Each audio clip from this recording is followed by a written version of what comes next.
Saudara-saudaraku yang dimuliakan Allah Subhanahu wa taala, jadi proses ini sebenarnya sederhana. Tetapi karena jarang diajarkan, takut ketika praktek. Nah, jadi setelah ini ada beberapa ilmu yang akan kita terapkan adalah kita, pondok kita ini di Bintaro terkenal khusus pelayanan jenazah. Itu Pondok Yatimku 600. Ketika daerah Bintaro ada yang meninggal, akan menghubungi kontak Pondok Yatimku 600 untuk memuliakan jenazah. Makanya kalau dilihat ambulan kita, alhamdulillah sudah ada 2. Itu dalam sebulan ada 10 lah yang kita layani meninggal dunia. Maka nanti ketika ada laki-laki yang meninggal, akan kami hubungi Abi Elan, minta kesediaan mahasiswa yang waktunya kosong ikut praktek langsung memandikan jenazah. Berani? Apa berani? Berani. Oh, mantap. Siap-siap. Abi Elan nanti dihubungi siapa yang siap, minimal 2 orang lah. 2 orang bisa ikut dalam proses memandikan jenazah. Dari 2 ini, bila ada pertanyaan, dipersilahkan. Proses memandikan dan mengkafankan. Tadi kan setelah menunjukkan ada istilah penyiraman air terakhir. Betul.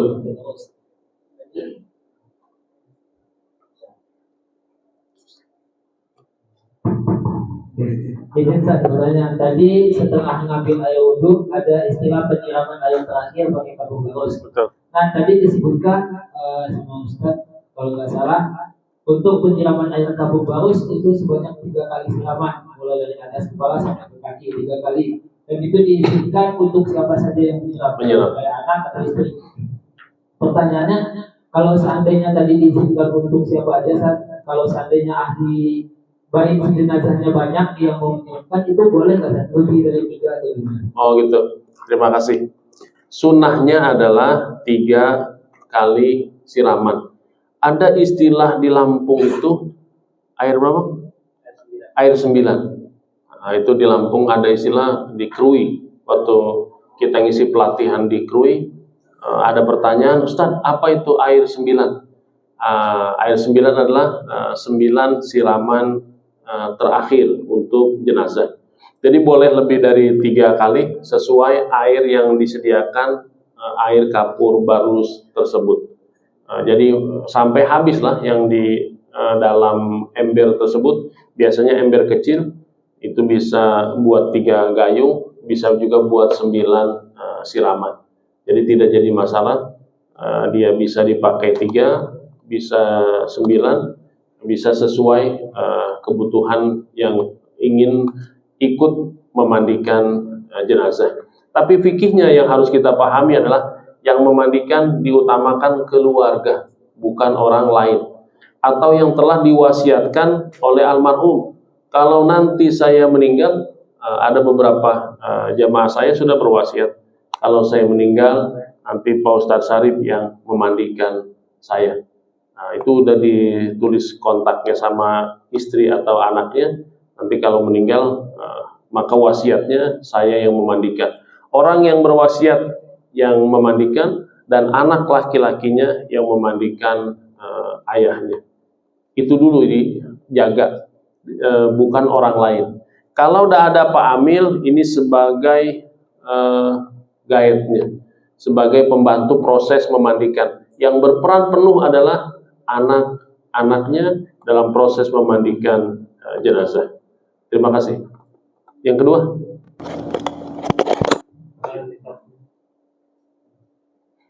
izin bertanya, Ustaz. Tadi kan salah satu dari yang mesti disegerakan yaitu jenazah untuk segera dikuburkan, dimandikan. Tadi setelah ini kan dibuka karena ada yang takziah. Nah, itu biasanya banyak kasus misalkan menunggu saudaranya dari jauh untuk datang ke kota yang jauh juga untuk melihat jenazah. Nah, ini sebenarnya ada waktu batas maksimal nggak ketika si jenazah itu udah siap, misalkan tinggal dikuburkan saja, namun karena lama waktu itu ada batas. Oh siap, terima kasih. Datanglah kita ke lokasi yang meninggal dunia. Lalu kata istrinya, tunggu Pak Ustadz, anaknya masih di Surabaya. Perjalanan, kalau kita tunggu perjalanan dari Surabaya 10 jam. Tunggu Pak Ustadz, anak saya masih di Amerika. Oh, berapa hari kita, berapa lama kita tunggu? Itu pernah kasus kejadian, saya bilang gini, saya tidak sebut namanya, Bang, kita rapihkan, kita mandikan, kita kafankan, tapi kepala tidak kita tutup, agar nanti datang yang takziah langsung mensolati jenazah. Jadi jenazah sudah dalam keadaan suci. Akhirnya kita beri masukan gitu, lalu bagaimana nih adik saya? Nggak apa-apa, nanti dia datang kan tinggal mensolatkan. Jenazah tidak kita tutup. Kalau jenazah sudah dinyatakan meninggal, kita tunda sampai 4-5 jam, kaku. Ya, karena dia sudah posisinya sudah menjadi mayit. Tubuhnya akan kaku, nanti sulit ketika kita mandikan. Kenapa disegerakan dalam fikihnya? Mandikan saja dulu, mandikan, kafankan, taruh di atas dipan, siapapun yang datang segera mensolatkan jenazah. Nanti keluarganya datang, kita tunggu. Kalau menguburkan kan masih kita tunda. 1 hari setelah kita mandikan, kita kubur nggak jadi masalah. Tapi ketika proses memandikan, segera kita urus. Kalau SOP rumah sakit dinyatakan meninggal di ruang ICU, tunggu 1 jam. Apakah benar-benar meninggal atau meninggal suri, mati suri? Jadi tunggu 1 jam. Kalau 1 jam sudah tidak ada perkembangan, berarti dinyatakan benar-benar meninggal. Jadi jangan aneh kalau nanti ada keluarga meninggal di rumah sakit, tunggu Pak 1 jam. Nah, itu SOP rumah sakit, kita tunggu 1 jam, baru kita bisa bawa jenazah pulang ke rumah. Boleh dimandikan di tempat rumah sakit bila ada tempat pemandian, atau kita bawa pulang, mandikan di rumah. Jadi intinya, segerakan dimandikan, segerakan dikafankan, letakkan di ruang utama. Orang yang datang kita mohon berwudu untuk langsung mensolatkan jenazah. Kalau jenazah belum dimandikan, belum dikafankan, biasanya orang datang sekedar melihat, pulang. Datang, dia tidak mendapat pahala 1 kirot, pahala mensolatkan jenazah. Terima kasih. Berikutnya. Untuk wajah yang dibuka atau ekspresinya agar penziarah bisa melihat, apakah di liang lahat itu tetap tertutup sampai liang lahat sampai digulungkan, atau mukanya dibuka? Oh ya. Untuk yang kedua, jika memang mayatnya ini tidak utuh atau misalkan ada organnya yang terpisah, apakah ada rukhsah? Apakah jenazah di liang lahat dibuka? Iya. Jadi di liang lahat itu mukanya nih, muka jenazah dibuka, tali-tali pengikat semua dibuka, mukanya dimiringkan ke kiblat, menghadap ke kiblat sana. Jadi hidungnya mencium tanah yang berada di depannya. Jadi kepalanya menyentuh tanah. Jadi dibuka mukanya, umpamanya di liang lahat, dia posisinya mencium tanah. Jadi posisi terbuka. Yang kedua, bagaimana jenazah yang tidak utuh? Di rumah sakit Fatmawati, kalau seseorang diamputasi kakinya boleh disimpan di ruang penyimpanan. Kalau nanti meninggal, kakinya diambil, barang-barang dimandikan ketika meninggal dunia. Itu kalau punya biaya. Kalau tidak punya biaya, biasanya selesai. Entah dikemanakan, wallahu a'lam. Kalau anggota tidak utuh, sesuai yang ada saja. Umpamanya, maaf, kecelakaan kereta yang ada bagian perut ke atas saja, kakinya 2 hilang, maka yang dimandikan hanya bagian yang ditemukan. Itulah yang kita bungkus. Tetapi kalau korban kecelakaan, SOP-nya bukan kita yang memandikan. SOP-nya itu harus lapor ke polisi, nanti polisi akan lari ke bagian forensik, mereka lah yang akan mengurus. Jangan mentang-mentang sudah pelatihan jenazah, ada ketabrakan, oh kita mandikan langsung, nggak bisa. Nah, itu bagian kepolisian, bukan bagian kita kalau kecelakaan. Kita biasanya yang normal-normal saja. Karena kalau kita lihat ucusnya yang keluar, wah itu nggak kuat proses memandikan yang seperti itu. Terima kasih. Ada lagi?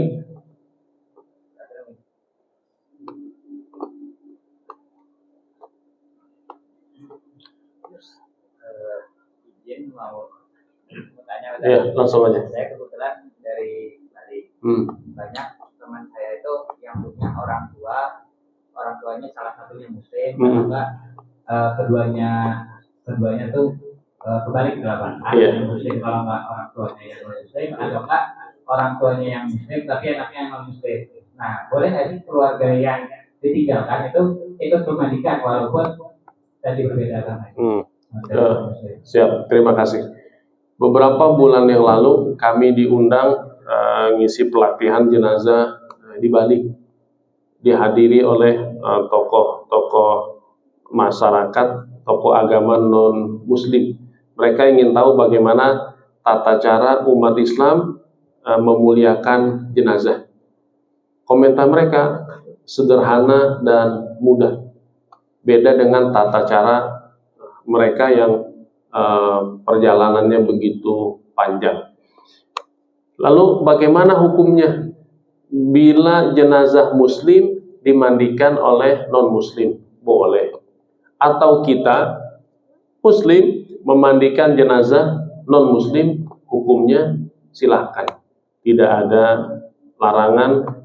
Umpamanya maaf ayah kita atau ibu kita mu'alaf, mereka masih dalam kondisi non-Muslim, meninggal dunia, kita ikut memandikan, kita ikut membantu proses penguburan, tidak menjadi masalah. Itu masih tetap bagian dari pengabdian kita sebagai seorang anak. Barakallah, terima kasih banyak. Monggo. Ini mungkin melepaskan penasaran saya.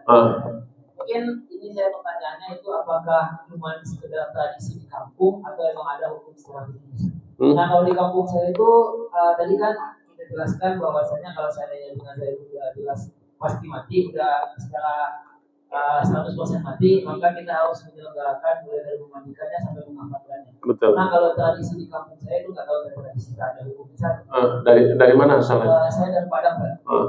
Nah, di sana itu tradisinya mungkin kebiasaannya itu kalau seandainya jenazah sudah meninggal, jenazah itu tidak boleh di apa-apa dulu. Bolehnya itu maksudnya setelah diganti pakaiannya ditutup dengan pakaian yang baru. Setelah itu didiamkan dulu sampai penguburannya itu selesai. Oh iya. Nah, itu saya kata setelah kuburannya selesai, nanti dari orang yang pihak menggali ngasih kabar ke rumah, baru jenazahnya itu dibolehkan untuk dimandikan. Oh gitu. Terima kasih. Ini tradisi. Kalau di kita yang berlaku di Jakarta lah, kita langsung mandikan, langsung kafankan, yang gali kubur ya prosesnya gali kubur. Tidak harus gali kubur selesai baru mengabarkan kita, baru memulai memandikan. Jadi prosesnya kadang-kadang kalau di kita penggali kubur belum selesai, kita sudah rapi memandikan, mengkafankan, sudah siap berangkat ke tanah kusir. Jadi yang berlaku di daerah masing-masing punya cara tersendiri. Kita hormati saja. Itu tidak menjadi masalah besar. Yang menjadi masalah kalau berlaku di Jakarta. Kalau menunggu kuburannya rapi, yang sekarang yang perlu dipahami adalah mencari kuburan untuk menguburkan jenazah itu susah.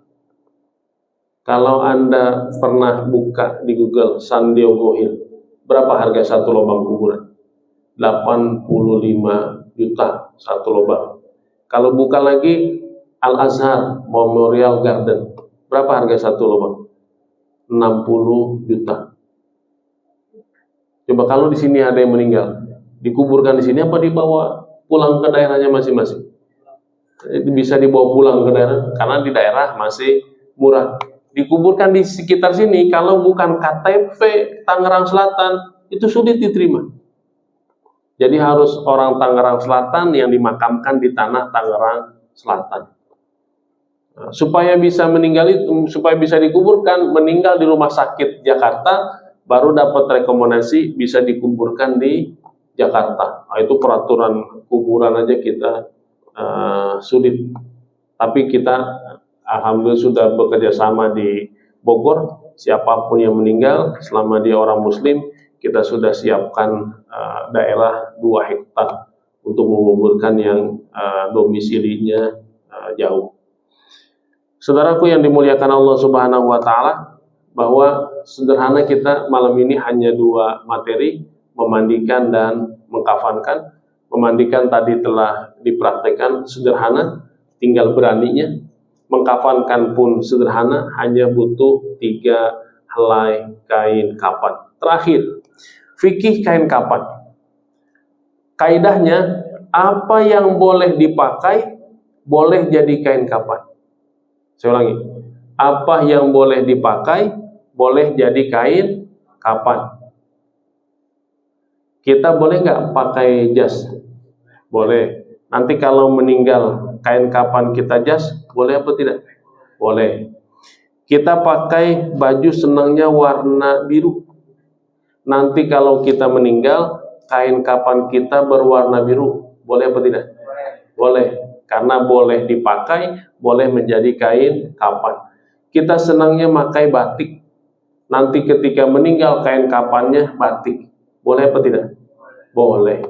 Kenapa putih? Afdoliyahnya memakai kain kapan warna putih. Bagi kita di ibu kota, permasalahan kain kapan bukan permasalahan sulit. Tapi beberapa daerah Indonesia Timur, saudara-saudara kita sulit menemukan kain kapan. Ada yang ketika meninggal dibungkus pakai daun pisang. Secara hukum silahkan, itu boleh. Ada juga yang berkata, Pak Ustadz, saya sudah menyimpan kain kapan yang bekas, sudah lusuh, dulu bekas dipakai jenazah, lalu nanti saya pakai. Boleh tidak? Boleh. Sebagaimana kita boleh memakai kain yang bekas dipakai orang lain, pakai baju, begitu juga kain kapan bekas lalu dipakai oleh kita, hukumnya boleh. Lalu saya tanya, kenapa Pak menyiapkan kain kapan bekas? Nanti agar tidak ditanya oleh malaikat munkar dan nakir, karena dilihat kain kapannya sudah lusuh. Nah, dikira jenazahnya sudah lama, jadi nggak ditanya man robuka, man nabiyuka. Nah, kan jenazahnya sudah lama. Nah, itu ngakal-ngakalin malaikat itu, bukannya. Jadi kaidahnya, apa yang boleh kita pakai? Boleh enggak nanti kalau kita meninggal kain kapannya dari sutra? Kenapa tidak boleh? Karena laki-laki tidak boleh memakai sutra. Nah, jadi sederhana saja. Kalau tak ada kain kapan, boleh juga pakai kain batik. Silahkan. Jadi intinya jangan dibuat sulit, jangan dibuat susah untuk kita memuliakan jenazah.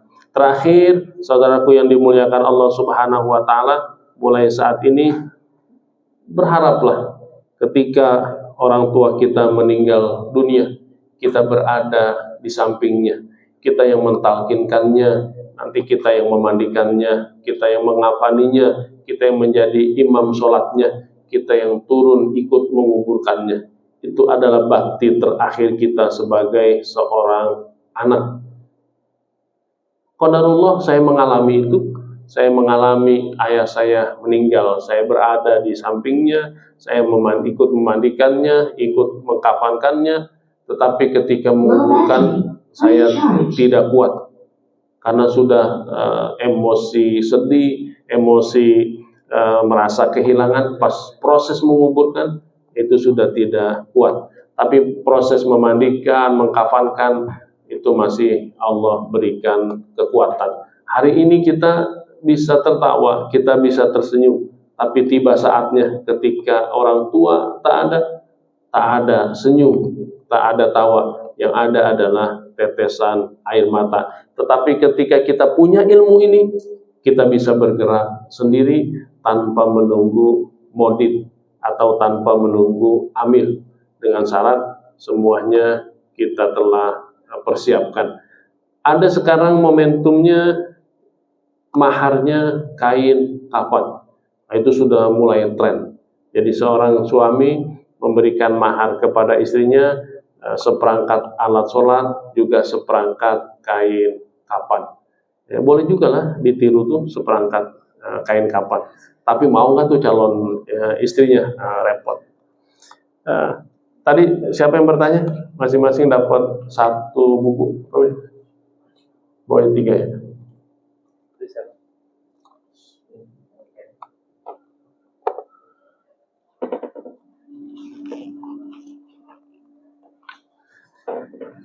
Yang kurang 4 orang ya, yang kurang 1 datanglah ke rumah dekat ini rumah yang belum dapat. Terima kasih banyak kebersamaan yang singkat ini. Semoga ada itu jenazahnya nggak bergerak-gerak, kasihan kelamaan.